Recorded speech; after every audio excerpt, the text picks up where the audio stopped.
वहीं कांग्रेस नेता रणदीप सुरजेवाला ने बीजेपी पर आरोप लगाते हुए कहा कि एक बार फिर हरियाणा की भाजपा सरकार दिहाड़ी पर अध्यापक लगाकर जेबीटी अध्यापकों को उन्हें गुमराह करने का षड्यंत्र कर रही है। हरियाणा कौशल निगम से 2800 जेबीटी अध्यापकों की दिहाड़ी पर नियुक्ति होगी। क्या होगा उन बच्चों की जिंदगी का और क्या होगा उन बच्चों का जिनको वो पढ़ाएंगे? सवाल सीधा है और क्या कुछ उन्होंने कहा, आइए आपको सुनाते हैं।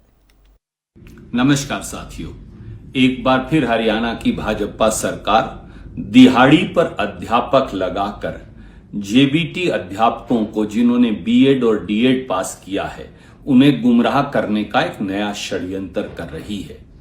हरियाणा कौशल निगम से अब 2800 जेबीटी अध्यापकों की दिहाड़ी पर नियुक्ति होगी। क्या होगा उन बच्चों की जिंदगी का और क्या होगा उन बच्चों को जिनको वो पढ़ाएंगे? सवाल सीधा है। इसके 4 या 5 महत्वपूर्ण पहलू हैं जिसका जवाब भाजपा की सरकार नहीं देगी, पर सवाल पूछना जरूरी है क्योंकि इस षड्यंत्र का पर्दाफाश करना जरूरी है। नंबर 1, आखिरी बार हरियाणा में जेबीटी अध्यापकों की नियुक्ति हुई थी साल 2012 में कांग्रेस सरकार में। हमने 12,731 जेबीटी अध्यापक लगाए। 2012 के बाद 2024 आ गया। जब चुनाव में 2 महीने बचे हैं तो 12 साल बाद अब भारतीय जनता पार्टी की सरकार दिहाड़ी पर कौशल विकास निगम के माध्यम से 2800 अध्यापक लगा रही है। ऐसा क्यों? क्या इसका जवाब वो देंगे? दूसरी बात, 7,50,000 बीएड और डीएड के बच्चों से पीआरटी का एचटेट एग्जाम लिया। हम 400 रुपया फीस लेते थे, पर एचटेट की फीस ली 1,000 रुपया, यानी 7,50,000 बच्चों से इन्होंने एचटेट एग्जाम के माध्यम से प्राइमरी टीचर के लिए 75 करोड़ इकट्ठा किया।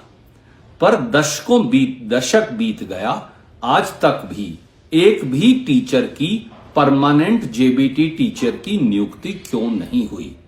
12 साल से जेबीटी टीचर क्यों नहीं लगाए गए? उन 75 करोड़ रुपयों का जो बच्चों ने दिए वो कहां गए? क्या इसका कोई जवाब बीजेपी के पास है? तीसरा पहलू, 5 सितंबर 2019 को किराना देवी के केस में पंजाब हरियाणा हाईकोर्ट ने भाजपा सरकार को फटकार लगाई कि जेबीटी टीचर क्यों नहीं लगा रहे। 25,000 रुपया जुर्माना भी लगाया। तो भाजपा सरकार ने शपथ पत्र दिया और कहा कि वो बहुत जल्द 9,670 जेबीटी टीचर लगाएंगे।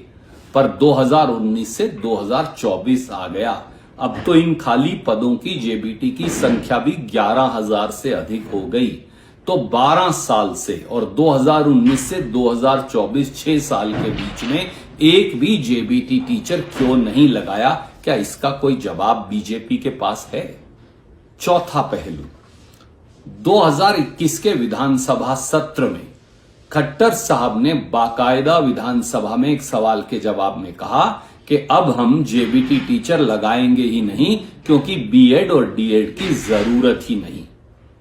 उसके बाद 7 नवंबर 2022 को, ये तारीख याद रखिए, भाजपा सरकार ने हरियाणा की national council for teacher education NCTE को लिखकर कहा कि उन्होंने हरियाणा में बीएड और डीएड दोनों खत्म कर दिए हैं। अब सवाल यह है कि एक तरफ तो विधानसभा के पटल पर उस समय के मुख्यमंत्री श्रीमान मनोहर लाल खट्टर ने कहा बीएड डीएड खत्म, जेबीटी टीचर की जरूरत नहीं। 7 नवंबर 2022 को आपने NCTE national council for teacher education को कहा जेबीटी टीचर की जरूरत नहीं। तो अब क्या बच्चों का बेवकूफ बनाने के लिए 2800 जेबीटी टीचर की पोस्ट कौशल विकास निगम के माध्यम से निकाली हैं? क्या इसका कोई जवाब मुख्यमंत्री और भाजपा सरकार देगी? क्या सच है और क्या झूठ है? और आखिरी बात, जेबीटी जब हरियाणा कौशल निगम से निकालेंगे तो 100 किलोमीटर से ज्यादा दूर नौकरियां लगेंगी, टाइम पर सैलरी नहीं मिलेगी, 1 साल के बाद फिर नौकरी ढूंढनी है। तो बच्चों का बेवकूफ क्यों बना रहे हैं इसलिए केवल के 60 दिन बाद चुनाव है तो बेवकूफ बनाकर वोट बटोरो और उसके बाद नौकरियां खत्म कर दो। एक तरफ बोलते हैं जेबीटी की जरूरत नहीं, बीएड डीएड की जरूरत नहीं, दूसरी तरफ आप 2800 पद निकालते हैं, वो भी 12 साल के बाद, जब कुल पद 11,000 से अधिक खाली हैं। क्या श्रीमान नायब सैनी इन बातों का जवाब देंगे? क्या बीजेपी की सरकार इन बातों का जवाब देगी? जेबीटी बच्चों का, बीएड और डीएड पास बच्चों का आप बेवकूफ बनाने का षड्यंत्र क्यों कर रहे हैं? और दिहाड़ी के अध्यापक किस प्रकार से अपनी जिंदगी जी पाएंगे और कैसे बच्चों को पढ़ा पाएंगे, बढ़ा पाएंगे? इन सब बातों का जवाब हरियाणा की बीजेपी सरकार को देना होगा। जय हिंद, धन्यवाद।